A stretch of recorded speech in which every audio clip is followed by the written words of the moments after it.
మాటలు కానీ వివేక్ గారు మాట్లాడిన మాటలు కానీ ఒక్కొక్క మినిట్ వాళ్ళతోటి అదే ఒక్కొక్క లైన్ వాళ్ళతో గురించి మాట్లాడిన తర్వాత మిగతా విషయాల్లోకి వెళ్తాను సార్.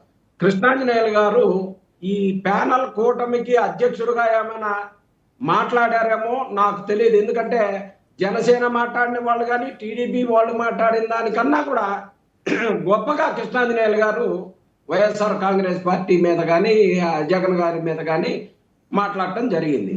ఏందయ్యానంటే రాజశేఖర రెడ్డి గారి కుటుంబానికి 3 తరాలుగా విజయసాయి రెడ్డి గారు ఈ అవినీతి అంతా చేయడానికి కావాల్సినటువంటి లెక్కలు ఇవన్నీ చేసి వీరందరూ దోచుకున్న వాటిని పంచుకోవటంలో వీళ్ళకి వచ్చినటువంటి ప్రాబ్లం వల్ల ఇవి స్టార్ట్ అయినాయని చెప్పేసి మాట్లాడుతూ ఉన్నారు. కృష్ణాంజనేయులు గారు, మీరు ఈ రోజు మాట్లాడినటువంటి మాటలు ప్రతి మాటని కూడా తీవ్రంగా ఖండిస్తున్నాం. మీరు మాట్లాడిన మాటలో